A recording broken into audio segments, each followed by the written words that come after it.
Welcome to Reason and Theology, everyone. I'm your host, Michael Lofton, joined by Eastern Catholic Elijah Yasi and also a returning guest, Father John Whiteford, an Eastern Orthodox priest. Father John, how are you? And welcome back to the show again. I'm doing good, and thank you for having me on.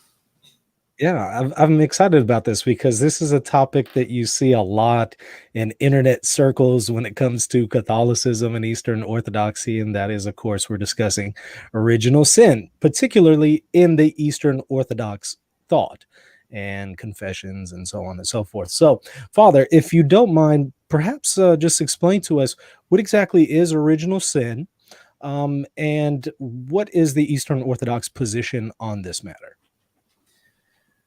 Well, original sin, of course, is what Adam and Eve did when they disobeyed God in the Garden of Eden, and we talk about it as a doctrine because it didn't just affect them, but it affected their descendants. And of course, different Christians have slightly different takes on the matter.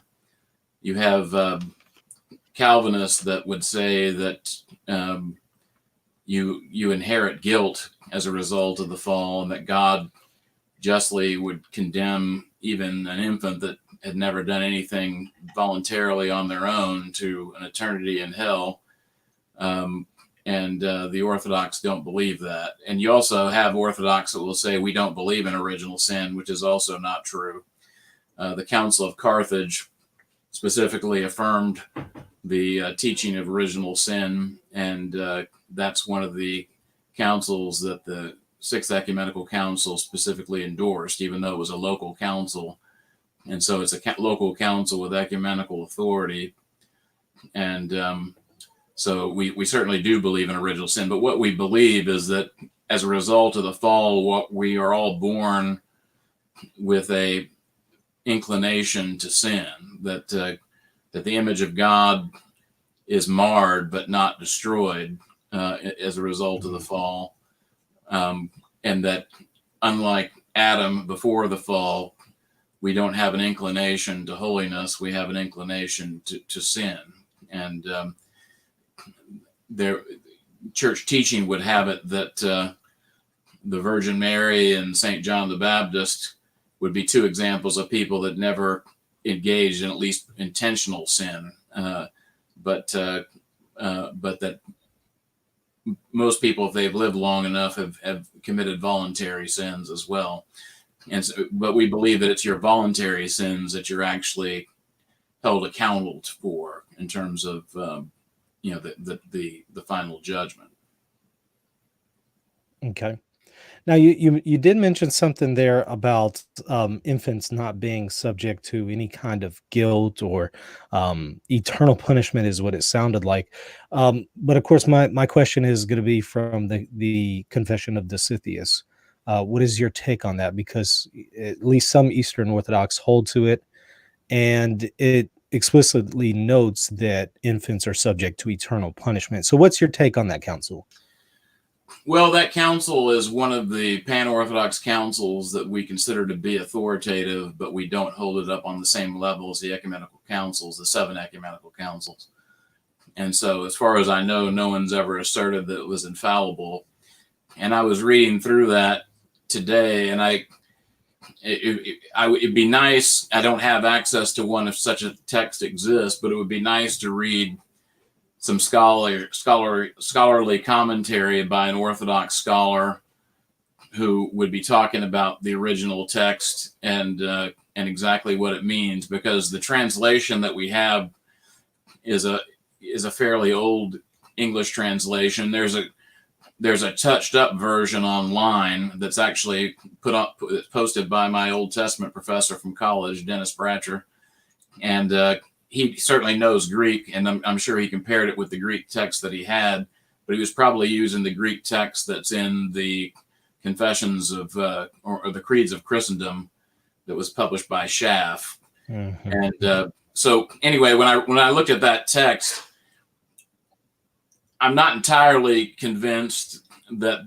in the original language the intention was to say that the infants that were not baptized would be damned. It certainly does say that those who are not baptized are subject to eternal damnation, but I'm not sure if that was meant to imply that infants would be damned as well. I can tell you that there's I think it's the 40th oration of St. Gregory the theologian talks about this question. And the reason why I'm aware of it is because if you look at the Book of Needs, and the Book of Needs is a collection of services that are not part of the book of the hours or the Orologian. They're not part of the divine liturgy. They're not appointed to be done at a particular time, but they're occasional services, which include baptism, funerals, and those sorts of things. And if you have the Book of Needs and you look at the sections that talk about funerals, there's a funeral, an order of the service for a funeral for an infant, but it points out that this is only for an infant that's been baptized. And it references this oration and points out that St. Gregory the theologian says that an infant that's not baptized is neither subject to punishment because he's not done anything to be punished for, neither is he subject to being rewarded because he's not done anything to merit any reward. And I think this is probably where the Roman Catholic teaching of limbo originated from, and I think that's that idea that infants are that die without baptism are in a sort of a special category. That would be the teaching of the Orthodox Church. Now, I think what we would say is, unlike trying to come up with a specific designation of a place called limbo, what we would say is that an infant that dies without baptism is not going to be subject to eternal torment, but is going to be with God and in some way that's not been revealed to us. But they won't be part of the church, and so exactly what that means in terms of what they'll be experiencing, is not something that's been spelled out. But it certainly would not be an unpleasant existence because I don't think that God would do that. I don't think that God is that kind of God. God is merciful. I actually recently wrote a book about the subject of the fate of unbaptized infants in the Catholic tradition, but I also discussed the Eastern tradition. And you're right, Nisa and Nazianzus both speak about how they merit neither punishment nor reward, some kind of intermediary place. But it is a little different than limbo, because limbo is part of hell, according to Catholic tradition. Well, to be precise, just because hell is so commonly misunderstood, I think what you would really say is it's part of Hades. But Hades being, like, if you look at the parable of the rich man and Lazarus, prior to the resurrection, the righteous were in Hades, and the unrighteous were in Hades. But as you see in that parable, they weren't experiencing the same things. Yeah, clearly there's what we would call different compartments. So the people who are damned in hell would be different than the place of limbo of the fathers or limbo of infants. So they would all be in hell, if you will, or Hades, but different compartments. So they're not suffering in the same place where the fallen angels are, for instance. Right. In fact, in the I think in English it's better to use Hades, because when people think of hell, they almost universally think of Gehenna. Sure. And Gehenna is not occupied by anybody at the moment. That's something that only gets occupied after the judgment. That's true. Very true. Absolutely. And you'll see that in the book of Revelation, where hell is cast into the lake of fire. Right. So yeah, right. You're absolutely right. But it seems that the East did not really elaborate any further than Nisa and Nazianzus as far as their fate. They didn't really explain, well, what does this exactly entail? Whereas the Western church started to develop a theology that said that in this kind of middle place, if you will, of neither punishment nor reward, there would be natural communion with God and natural bliss, but not supernatural communion or the Beatific Vision. So there is some development there in the West, but there's a few Western fathers who just said exactly what Nisa and Nazianzus said and no more than that. So that's really an interesting topic. But let me ask you about another council that is involved when it comes to this topic of original sin. Of course, that's the Council of Orange. It notes, and I want to say it's canon 2, it notes the death of the soul as one of the effects of original sin, not just actual death of the body, but also death of the soul. Would you say that that is accurate, or that this is where perhaps they were, going astray? Well, the Council of Orange is not considered to be one of those councils that the church has affirmed universally. One thing that I would be curious to know, in Greek, the soul, the word is used differently, and sometimes different words are translated as soul that don't really mean that. So it'd be interesting to see a scholar comment more thoroughly on exactly what that statement from that council even means. Yeah. But obviously, as a result of the fall, one's relationship with God would not be what it was before the fall, even prior to one personally sinning.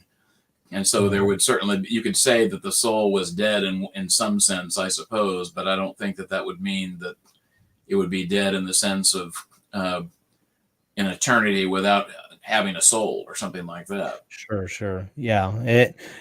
And so what about the thought of Augustine? I know he's kind of controversial in Eastern Orthodoxy as far as his reception of, although, an ecumenical council endorsed him in his writings. What do you say about him on the matter of original sin in his work against Julianum, Contra Julianum? It seems that he affirms the more Western view of original sin. Would you say that this is just kind of an area where, one of the fathers got something wrong, in the same way that Catholics would say perhaps some of the Eastern fathers on apokatastases got some things wrong? How do you view him? Well, when you say he affirmed the more Western view, how would you define that, what you're referring to there? Yeah, and see, that's part of the problem, is whether or not we're actually saying the same thing. So here's how I would define the Western view: that not only is the infant subject to physical death, but also what we would call the death of the soul. So they are deprived of what we would call sanctifying grace, or the beatific vision. So they don't have that supernatural vision of God when they die, if they die in that state. But they also are not subject to perpetual torture in hell either, because they haven't done anything. They haven't committed any actual sin. So there's kind of a middle ground there. But it's not just physical death. There is effects to the soul that are taking place there. They also lose some of the preternatural gifts that we had prior to the fall by grace. So that's kind of how I would understand original sin in the Catholic tradition. Would you take issue with any of that? Well, I mean, I would have to see what some of the fathers that we would hold up as more of standards when it comes to theology, like St. Maximus the Confessor, would have to say about those specific issues. But I mean, off the top of my head, I'm not sure that any of that would necessarily be wrong. It might be that an Orthodox theologian who is better versed in the fathers than I might say, well, this is going beyond what's really been revealed to some extent. So it may be more in the area of something that may be true or may not be true, but it's not something that we would say rises to the level of dogma. Okay. But I read the Roman Catholic Catechism on original sin earlier today, just to see what it said, and it may be that earlier catechisms said things that were more objectionable, but I really didn't see anything that jumped out at me as being something that would be way off from what the church teaches. Now, again, I know there's a lot of people who have been influenced heavily by a lot of modern theologians, like Father John Romanides, who basically thinks that if you were born, or if your roots are in the West, that you've sort of been infected with the seed of the devil or something like that, and so therefore everything Western is evil. Right. But the idea of original sin, and at least in terms of as it was understood by the Council of Carthage, and I think that that's not certainly far off from anything that you said, is something that we would affirm as well. And from what you've seen in Augustine, have you seen anything really objectionable in his understanding of original sin? Not that you mentioned. and I didn't really study him specifically on this issue to talk about this evening. I'd have to do a little bit more research. I mean, there might be something that he said that I would have an objection to. Right. I mean, when you talk about the controversy about St. Augustine, a lot of this goes to people like Father John Romanides, who want to make St. Augustine out to be the villain of church history and the heresiarch of the West. And as you pointed out, we have ecumenical councils that affirmed him as a teacher. Mm-hmm. And St. John of Shanghai actually commissioned a service to be written in Slavonic to St. Augustine. So he obviously had a veneration for St. Augustine. And I think St. Augustine has a lot of great things to say. I do think that he's off sometimes. He was, as you know, prior to his conversion, a Manichaean. And I think some of his Manichaean ideas weren't entirely shaken off, particularly when it comes to the question of predestination. But in terms of original sin, I've not studied his writings on this issue enough to really say for sure. Even Catholics would disagree with some aspects of Augustine, because it seems that Augustine perhaps held to a view that thinks that original sin was passed on through lust in the sexual act, whereas the Catholic Church would disagree with that and just say it's by the act of generation, not necessarily lust. And then another thing that he seems to indicate is in his earlier writings, he believed exactly what Nazianzus and Nyssa believed, this kind of middle place for unbaptized infants. But a little bit later, he starts to, and actually before the Pelagian controversy, so before it erupted, so it wasn't kind of a reactionary position, he starts to adopt a view that says that unbaptized infants would experience a mild suffering in hell, but not so bad that it would be better to not exist than exist, but they would still experience some suffering, physical, like pain in hell, not just a loss of heaven, but actual pain. And that's going to be something that, of course, the Catholic Church later on rejects. So, I mean, there's aspects that I think all of us are going to reject from Augustine, but for the most part, his teachings on original sin on the whole, I just haven't seen them very different than what Eastern Orthodoxy teaches, right. But I could be wrong here. Well, that's interesting, because when it comes to the issue of predestination and free will, his earlier writings are totally in line with the Orthodox teaching on those subjects, but it's really the Pelagian controversy that I think brings out his Manichaean background. Mm-hmm. And I think it's the fact that he starts falling back on his Manichaean apologetics is somewhat analogous to something I observed when I was studying martial arts in high school. When I was taking a particular kind of kung fu, and there were people in the class who had studied other kinds of martial arts, and I always noticed that their stances were kind of off, and that when they would do the techniques, they were not right, because they had learned something different. It was close enough to throw them off. And when we would spar, you would see them using their techniques from Taekwondo or karate or whatever they had studied. And the instructor would have to keep stopping them and tell them, look, if you want to learn what I'm teaching you, you have to use what I'm teaching you and not the stuff that you learned before you got here. And I think that in the heat of the moment, when you're sparring, you want to use whatever you've got handy. So you fall back on what's comfortable. And I think that in that theological debate, St. Augustine started falling back on a lot of reasoning that was not Christian in its origin at all. Mm-hmm, mm-hmm. Yeah. Elijah, I know I've had you over there waiting in the background. I'm sorry. Let me give you a chance to, interact a little bit with Father, and then I'll come on the tail end and ask him more questions. Thank you, Michael. I appreciate you having me on. Thank you, Father, for being on. I take a lot of interest in this topic because I take a lot of interest in the topic of Immaculate Conception. And I think East and West have to sort of discuss the topic of original sin before they can approach the topic of Immaculate Conception of Mary. So my question to you, and you sort of touched on this a little bit, but as far as your understanding, what would you say is the difference between East and West in terms of original sin?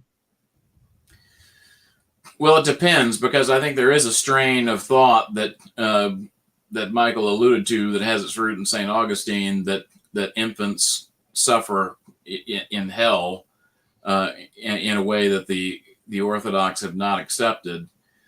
That view was adopted by Calvinists, and so it's a view that you find among some Protestants. I was raised in the Wesleyan Armenian tradition, which we'd never accepted that idea. So we would affirm original sin and acknowledge that as a reality, but we would not. We defined it as being a bent to sin that we inherit, as opposed to inherited guilt. A guilt was where we would say that it didn't apply, and I think that's from everything I've read from the fathers of the church and the more contemporary writers, I think that's pretty much what the church teaches: is that it's a bent to sin. The image of God is marred but not destroyed, but it doesn't entail in itself guilt. Sure. So there doesn't seem to be a change in nature from pre-fall to post-fall. I mean, humans are humans. I got a follow-up on that is are infants, when they are born in the friendship of God, or are they considered, so to speak, children of wrath?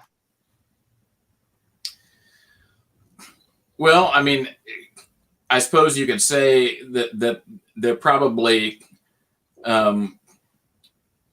they're probably somewhere in between those 2 points at birth. I think they become children of wrath as they begin to fall into sin, if they do so without repenting. If they're baptized as infants and they're raised in a Christian home, I think they're raised in an environment where they have the grace of God helping them to overcome the effects of original sin in their life, and to overcome that bent to sin. But if they are raised outside of the church, as they get older, in most cases, they're going to become increasingly subject to the same passions and sins as other people. I mean, it's always possible that God could be doing something in a particular person that would be different than the average. And I don't exclude the possibility that God works outside of the church to try to draw people to himself, and that some people respond in ways that are outside of just what we talk about in terms of the church's path of salvation. But in most cases, that would make them children of wrath.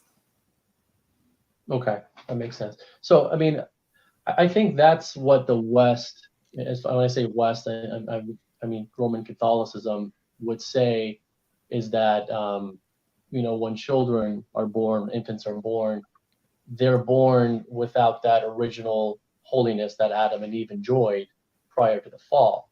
And so if they don't have that original holiness, they need to be baptized in order to be brought into the family of God. So how do we reconcile, we alluded to the Council of Carthage, where it says infants are baptized for the remission of sins.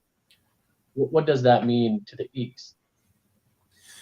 Well, it's for the remission of sins for an infant in two respects. One is it's for the remission of the original sin, in the sense that it wipes away the effects of original sin, or at least it begins to turn the effects backwards.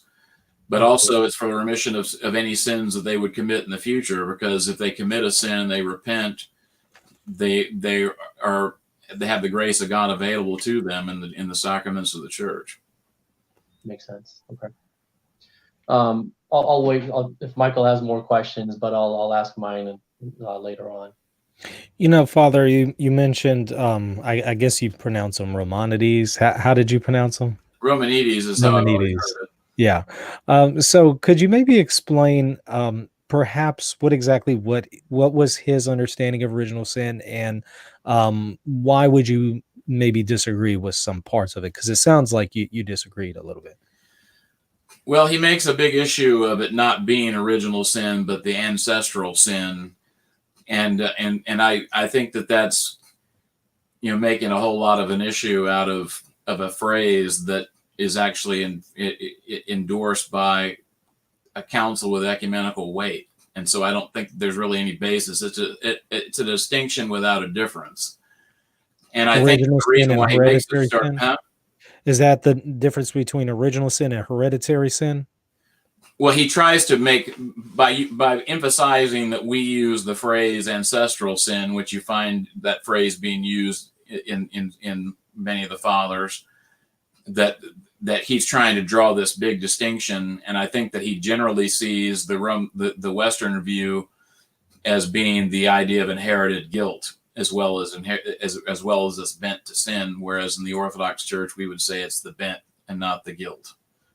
Okay, I see. And I agree with the fact that we believe that it's not inherited guilt, and it may very well be that previous Roman Catholic catechisms have endorsed that idea, but the current one that I looked at, I didn't see that idea being endorsed in that one. Can you define for me their inherited guilt? I think I know how you're defining it, but just to make sure. Well, inherited guilt would mean that God could justly condemn an infant to eternity in hell because he was guilty. So the place where you would suffer in Hades. Right. Yeah, and absolutely. And that's an idea that the Orthodox Church rightly rejects. Mm-hmm, mm-hmm. You know, this is actually something that the Catholic Church actually rejected very early on in the Middle Ages under Pope Innocent III. He actually put it in the canon law that they do not experience this particular view that Augustine seems to espouse. So even some of the older stuff that you look at in, you know, the Middle Ages, even those are going to reject that view. Here's what they would say, though. They did still debate up until a little bit later on. They were still debating whether or not the loss of the beatific vision causes some kind of pain. They would say that they're not experiencing any kind of torture in hell like where the damned would, who have committed actual sin, but is there some kind of pain to the loss of heaven? And that's what some of them debated for a little while. But by the time of Aquinas, that view was thoroughly rejected. Peter Abelard first rejected that view. Lombard made it famous, and then Aquinas really put that into effect. So pretty much from Aquinas onward, that idea of any kind of pain was rejected in the West. So I don't think you'll find any kind of older catechisms that hold to Augustine's view. I think you started to have a little bit of some people who tried to lean that way with the controversy with the Jansenists, but as far as just the official Catholic Church and its teachings, it was rejected. So it'd be interesting to read a study on this question, but obviously John Calvin got his ideas from somewhere, so I think there was at least a strain of thought that was still. He got it from Augustine. He was appealing to Augustine because it does seem that Augustine did hold that view, admittedly, according to the West. But this is an area where the West rejected something that Augustine maintained, and Calvin kind of brought it back. And so other people started kind of reacting to that and fighting against this issue that started to creep back from John Calvin into the Catholic Church through the Jansenist controversy. So. Well, one thing that's, I think, important for people to understand, because I can imagine there are probably some Orthodox people out there that are saying, what do you mean that infants that die without baptism don't go straight to heaven? Well, there's a reason why the church has always emphasized the importance of baptizing infants. And so to say that there's no difference between a baby that's baptized and a baby that's not baptized is not the teachings of the church. Mm-hmm. But the idea that they would somehow be tormented is something that we would absolutely reject. And exactly what their fate is, we don't really know. But I'm sure that God. What I always tell people when it comes to these kinds of questions is that on the day of judgment, no one's going to stand back and see somebody judge and say, "Oh man, God was way over the top on that one. That was not right." We will understand that everything that God does is absolutely just and righteous, and whether we understand that now in this life is another question. And this is just one of those areas the church has not given us a lot of elaboration on. But it definitely, if you think that there's no difference between a baptized baby and an unbaptized baby, your thinking is absolutely not orthodox. Sure, absolutely. Yeah. Yeah. I talk about this in the book as far as the Western position. What exactly is its view on them? And it's essentially saying the same thing that you're saying here. We don't know. Right. It could very well be that God does not give them the grace of heaven because he does not owe that to anyone. But they definitely won't be tortured. We Right. know that much. Worst case scenario, they will be in a place of natural happiness, natural communion with God, but not supernatural union with Right. God. Best case scenario, God remits their original sin extra sacramentally, apart from water baptism in an extraordinary way. He can do that because he does that with, martyrs, for example, who die Right. on account of Christ. So God isn't bound to the sacrament. So, but we don't know. We can't say that in any particular case God has done this. We Right. don't know. So yeah, it's pretty similar to what you're saying there. Right. Elijah, let me pass it back to you, and then I have a few more questions, and then after that, we're going to get to some chat questions, if that's okay. Sure. Do you guys mind if I kind of shifted a little bit towards the Immaculate Conception related to the question of original sin? Sure. No problem.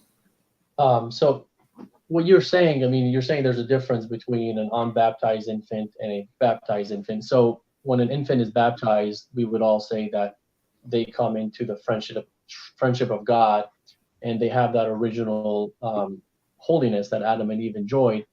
And also, well, so here's my question. So when the West says that Mary did not have the stain of original sin, ultimately what it means is that at no point the dominion of the devil was over her, right? So the devil never touched her in the sense that it touches and affects us when we're conceived or when we're born.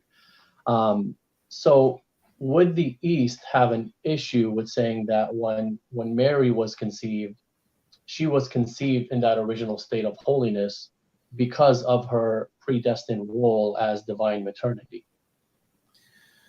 Well, what the Orthodox would say is that it's not necessary for us to believe that she could be the holy Theotokos that we affirm her to be, and that actually the fact that she was able, by the God's grace, to overcome the bent to sin that we're all born with is a testimony to the grace of God working in her life. And she wasn't in some sort of a special category where she never had any kind of temptation to sin or anything like that. So what we would say is that the document of the Immaculate Conception is a solution to a non-existent problem. Yeah, and I hear that a lot. But just listening to you talking today, it seems like there is some sort of problem, because there is a difference between an unbaptized infant and a baptized infant, and something happens to. Well, of course, she was born before the new covenant was established, and the rite of the old covenant was limited to males in terms of circumcision. Females, the only thing that they did differently with them was that they were the period before they were church was doubled, and that probably in recognition of the fact that they were not circumcised, and so therefore that was the added means of or a sign that, or an extra period of time that was given to them before they were actually brought into the temple. But baptism wasn't what fixed her problem, ever. So it wasn't what fixed St. John the Baptist's problem either. St. John the Baptist, the church also believes, lived without sin, and he wasn't immaculately conceived. Right. Now, but they would say, some fathers would say, that he was cleansed of original sin in his mother's womb. Is that correct? Well, we know that he was filled with the Holy Spirit from his mother's womb.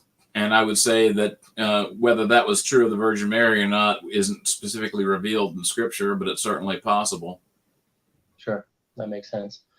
And just to shift it now towards going back to talking about original sin. So would you say that when we're born with sort of like a hole that needs to be filled, and how does that play with the idea of theosis, if anything at all? Well, I mean, original sin, what that means is that instead of like Adam and Eve, where we were not predisposed to do evil, but had a grace-filled relationship with God, when you're born with original sin, you do have that bent to evil. Although if you're born in the covenant of God, then you have grace available to you that people outside of the covenant do not have. And so the path to theosis is when you continue to follow where God is trying to lead you and reject the evil. And even in the Old Testament, we had saints that achieved sanctity, and so that's certainly that's how it works. I mean, that it's a matter of allowing God's grace to help you to overcome that bent to sin. That makes sense. Thank you so much, Father. I don't have any more questions, Michael. Father, there was another thing that's kind of been coming up in this discussion that's related to the matter of original sin, and that is the Beatific Vision. What would be the Eastern Orthodox understanding of this? Is it different? Is it the same? I know that term is not generally used, but do we have really a difference in substance here, or is it more terminology? Well, I mean, I'm sure that if you start getting into the Palamite issue, you could say there's a difference. I mean, but I think that the basic idea of the Beatific Vision is at least pretty close to theosis, if it's not identical, and it probably depends on which Western writer you're talking about. Yeah, absolutely. And when it comes to the issue of Palamism, from what I've seen, I do believe it can be integrated within Catholicism. I do believe it's compatible. Whether or not it's compatible with Aquinas's thought in particular, that is up for debate. But whether or not it's compatible with Roman Catholicism itself, well, no, I think that there's no actual major issues there. Let me go ahead and ask this question because I saw this come up earlier, and I think it's a really good one. This is coming from Bennigan 88. Didn't Irenaeus, a Greek father living in the West, say when Adam sinned, we all sinned? Does that undermine claims that Augustine was wrong based on Latin mistranslation? And if we did all sin, I'm sorry, he's continuing. And if we did all sin when Adam sinned, how can we not be guilty? I'd have to look at the specific passage in St. Irenaeus, but I have a feeling that he's basically paraphrasing something that St. Paul says in Romans, and I can't remember the exact wording. I have to look up the text. But basically, St. Paul in Romans says something to the effect that through Adam's sin, we all have been separated from God, and through the actions of Christ, we are reconciled to God, or at least have that ability to be reconciled if we accept Christ as our head, as opposed to our previous head, which was Adam. And St. Irenaeus talks quite a bit about recapitulation, basically that Christ is the head of he's the new Adam. And so that when we become Christians, we are no longer under the old Adam, we're under the new. Okay. I'm still looking for some additional questions. So let me ask you another one just from myself while, they're putting more there in the chat. I mentioned earlier, Augustine his writings are accepted by an ecumenical council. To what extent do you really think that his writings were accepted? Do you think that they were accepting him as a whole, or did I misunderstand and it wasn't his writings at all? I don't think they specifically endorsed his writings, although obviously when they called him, I think they called him something along the lines of, a blessed teacher or something like that. I'd have to look up the exact phraseology, but basically they were endorsing him as a great teacher. Mm-hmm. But that wouldn't necessarily mean that everything that he said was correct. And certainly when it comes to predestination, I think even the Roman Catholic Church, at least today, would agree that he was off on some stuff. Yeah.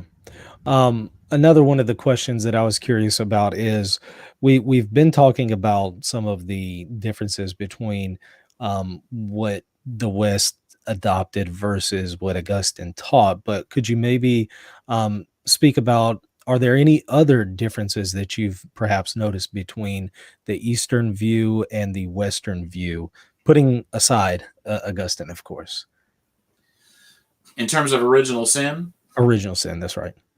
I can't think of anything beyond what we've already said. You know, I'm sure that if someone was more versed in the fathers than I am, they might be able to find something or some fine point that I'm missing.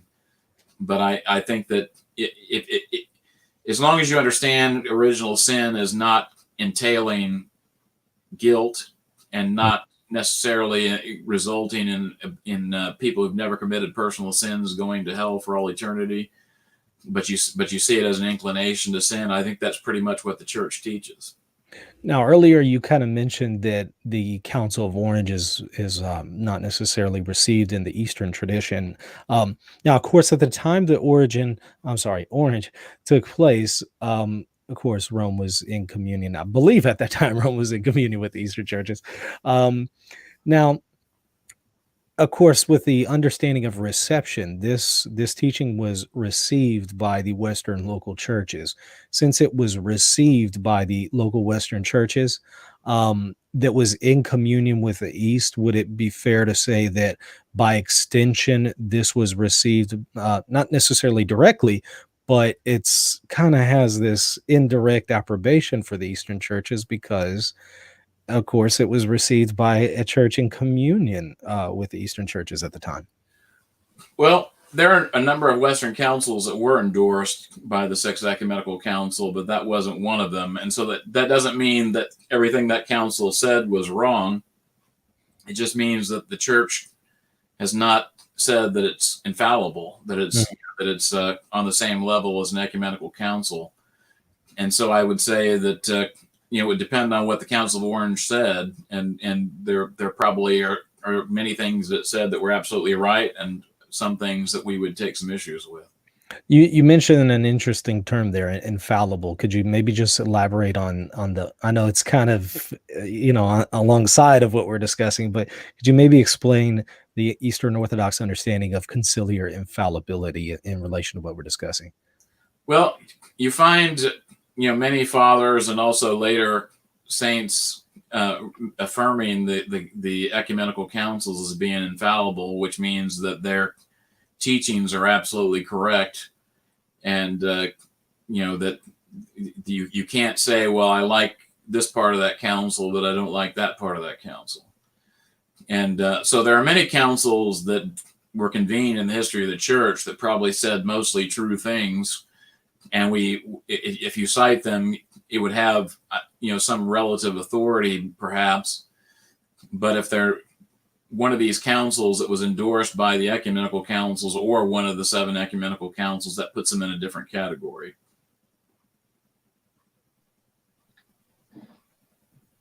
And actually, some of the fathers compared the infallibility of these councils with the infallibility or the inerrancy of Scripture, so that it seemed to be on the same level. Makes sense. I think Michael froze up there. So if you don't mind, Father, I do have a question as well, going back to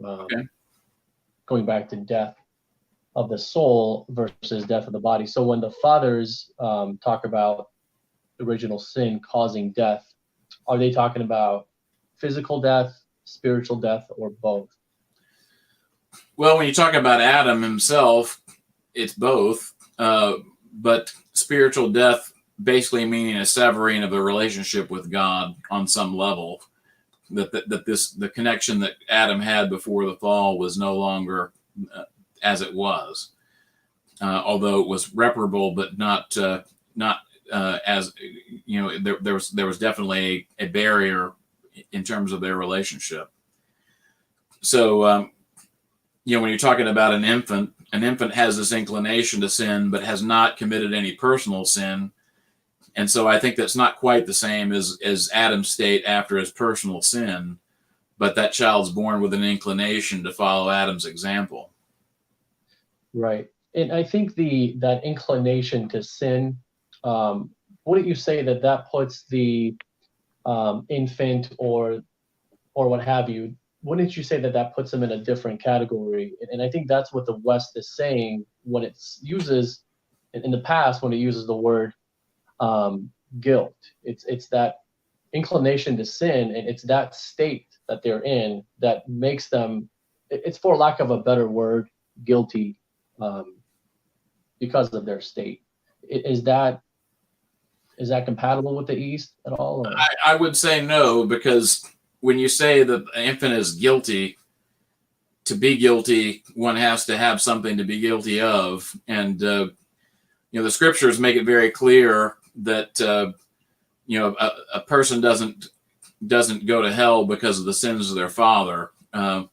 And neither does the father go to hell because of the sins of the son. The person, basically is judged on their own merit. That's what Ezekiel talks about, I believe, in chapter 18, and maybe it's chapter 36. I can't remember for sure off the top of my head, but there's two sections of Ezekiel where he talks about that in some detail.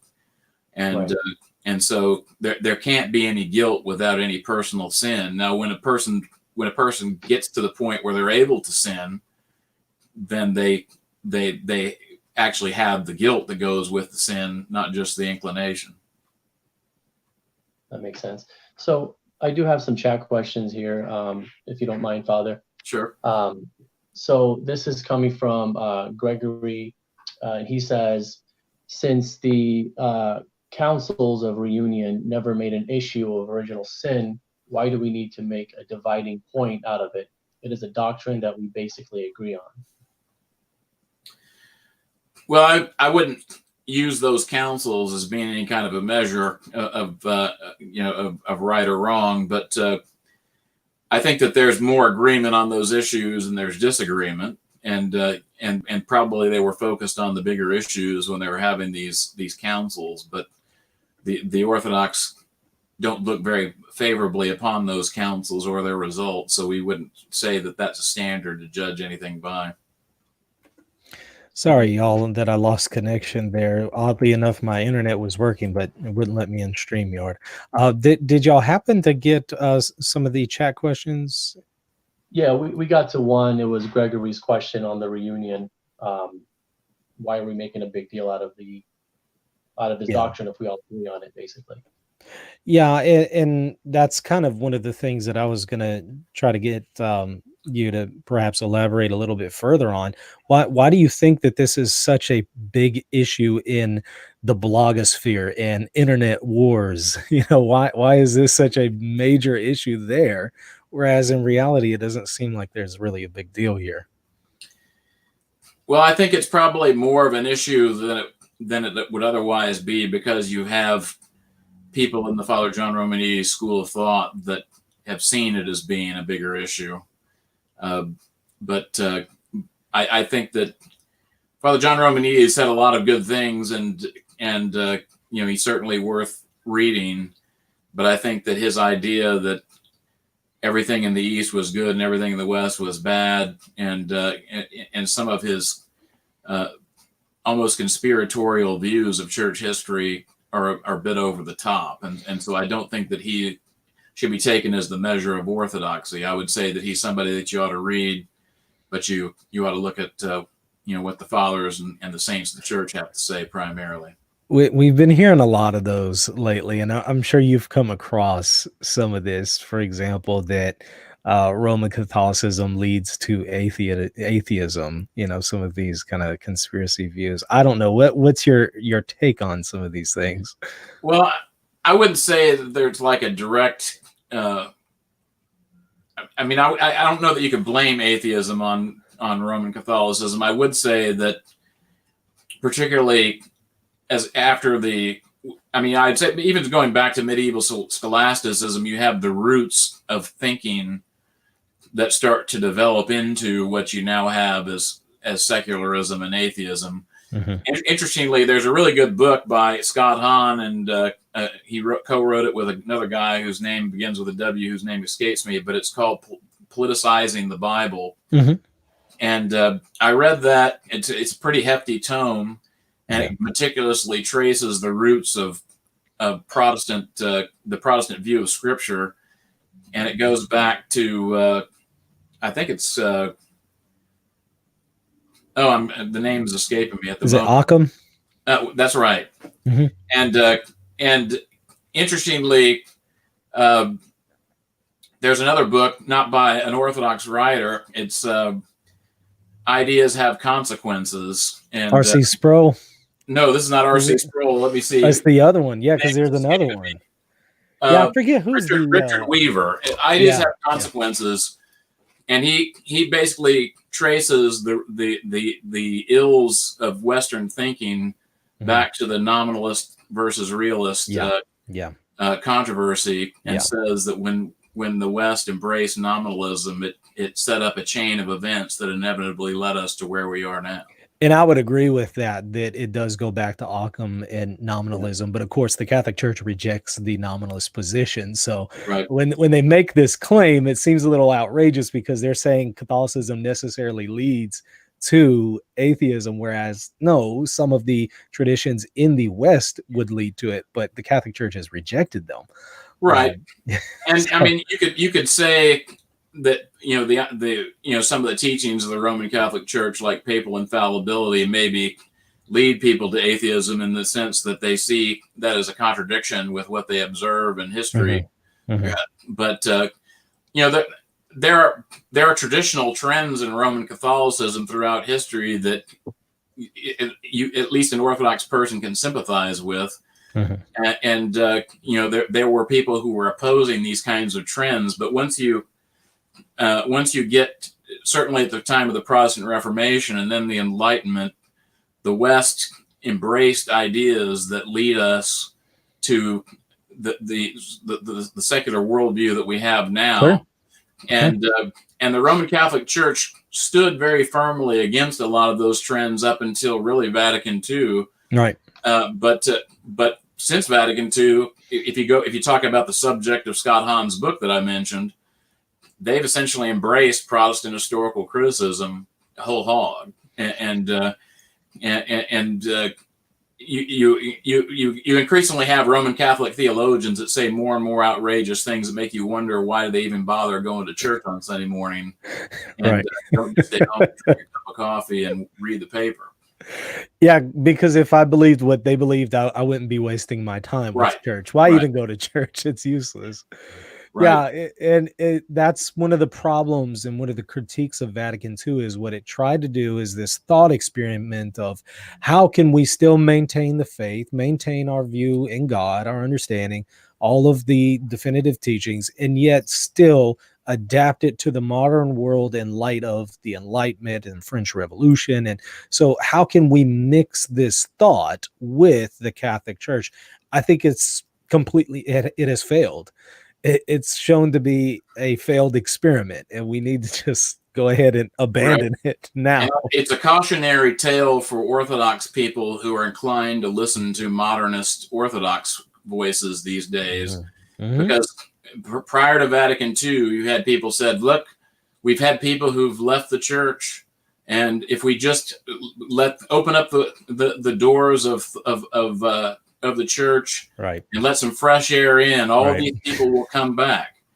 And what actually happened after Vatican II? Exactly. Yeah, numbers went down. Opposite. For the first time since Christopher Columbus set foot on North America, the Roman Catholic Church began to experience a decline.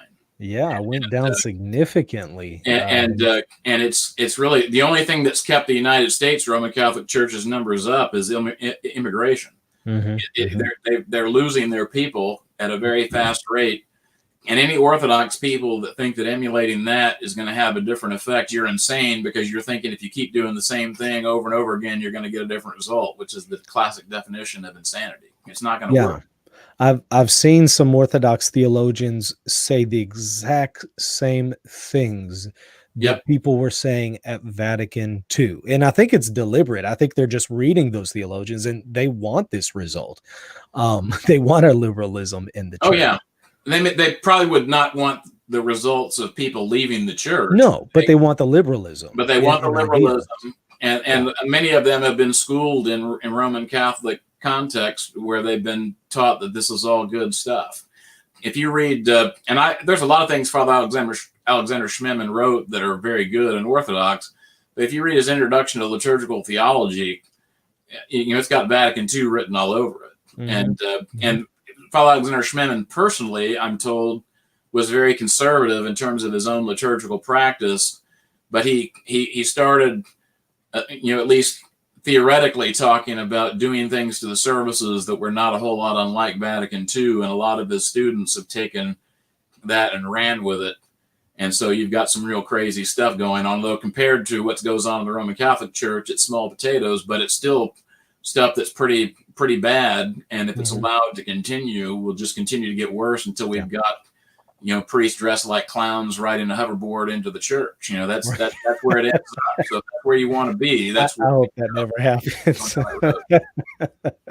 But yeah, I mean, unless Orthodox, witness what actually took place with Vatican II and take heed. Yeah, it's unfortunate. It seems like even some of the household names among Orthodoxy, some of the theologians were at Vatican II, if I recall correctly. They didn't actually directly participate, but they were kind of there as witnesses. Well, interestingly, the Russian Church abroad that I'm a part of had a delegation that was invited to go to the Second Vatican Council and did. They just went there to observe.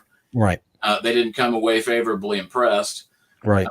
But they did go, and so it's something to point out, because you have some people that get all bent out of shape anytime a bishop even has a pleasant conversation with the Roman Catholic bishop talking about something that we have mutual concerns about, like abortion, and they try to say that this is the heresy of ecumenism, which I agree that the heresy of ecumenism is something that is horrible and should be condemned.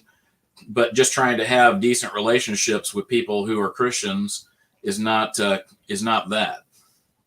The great council that recently took place in Eastern Orthodoxy, what was it, 2016, was it? Or that sounds about right. Yeah, somewhere around there, which, the not so great council, yeah. Yeah.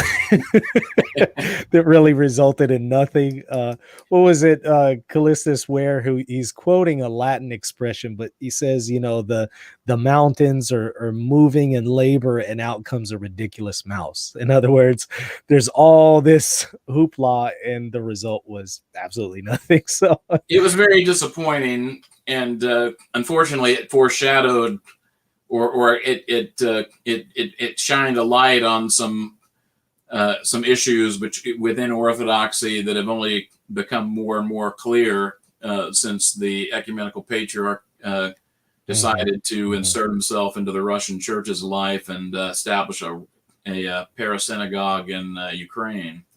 So it's not a good sign. And what I always tell people is if you think this is bad, there's certainly been a lot worse times in church history where things have been even more confusing than this.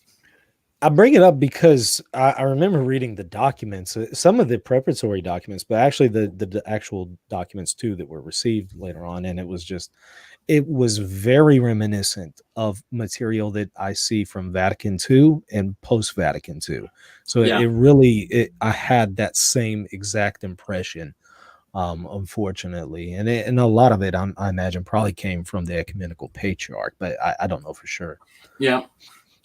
I've not made an in-depth study of all the documents that were published before the council met, but I know that a lot of them were in the works for a long time, and I've certainly seen people who've highlighted things that were problematic in them, and we have to say that God is on his throne and in his providence, that council didn't go anywhere. Yeah, it hasn't really been received, it seems. Yeah. But it's kind of evidence of a small, what they call silent Vatican II taking place right now within Orthodoxy. Well, I mean, the Orthodox Church has not been unaffected by trends in the West. And before the revolution, you had people in the Russian Church that had been very much influenced by Western thinking. And they wound up after the Bolshevik Revolution forming what was known as the Living Church, and it was almost a quasi Protestant Reformation, where you had married bishops and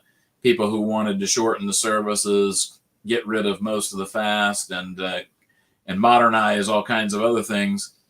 And that's a trend that has not, gone away by any stretch. And I think the ecumenical patriarchate, it actually went into communion. I don't think that I know that it went into communion with that Living Church for about a decade or so. And the Pan-Orthodox Council, so-called, that they had that had established the new calendar, actually had on its agenda a number of the same issues that the Living Church was promoting, which I don't think was coincidental.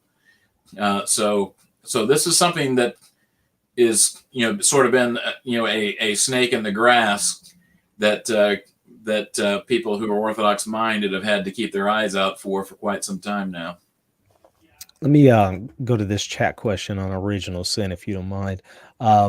If fathers both East and West agree that we are condemned because of Adam's sin, then wouldn't it contradict God's justice if we aren't guilty? Well, I don't know that we would say that the fathers agree that we're condemned because of original sin. We are condemned personally because of our personal sins. And Adam certainly, was under condemnation at the time of the fall. The church teaches that he repented, and so what Christ did on the cross brought about his salvation. But if you're talking about someone who's never committed any personal sin, we would not say that person is condemned because of what Adam did. Okay, fair enough. Elijah, did you have any final questions? I did, but I forgot it. So that's okay, not a problem. I don't see any more chat questions, so we'll go ahead and wrap it up here. Father, if you had any concluding thoughts or comments that you wanted to make, you have the floor if you want. Okay. Well, I mean, the only thing that I would say is, to the Roman Catholic audience that's out there, is that when I hear from traditionally minded Roman Catholics and I see them struggling with all the stuff that's going on in the Roman Catholic Church, I have a great deal of sympathy for them, and I think that we have a lot in common. And I think that if the Orthodox ecumenists wanted to talk to people that might actually get somewhere, they ought to be talking to people like yourself. What I would say is that there's a reason why the Roman Catholic Church has gone down that direction, and it's because it started to deviate, at the time of the Great Schism, and basically when you have a ship that's navigating from one port to another, if it starts to deviate even slightly, as time goes on, that deviation grows further and further apart. And so I would just encourage you to take a look at the Orthodox Church, read the more recent Orthodox saints and their writings, and see what you find. And which fathers or Orthodox writers would you recommend too, by the way? Well, I mean, if you're talking about, particularly Orthodox saints, I personally have always found that if I read a life of a saint that's recent in time, there's a little bit more of a connection because they lived in a time that was not all that different from our own. Right. And so I'm thinking of people like St. John of Shanghai, but also writers like St. Ignatius Branchaninov, St. Theophan the Recluse.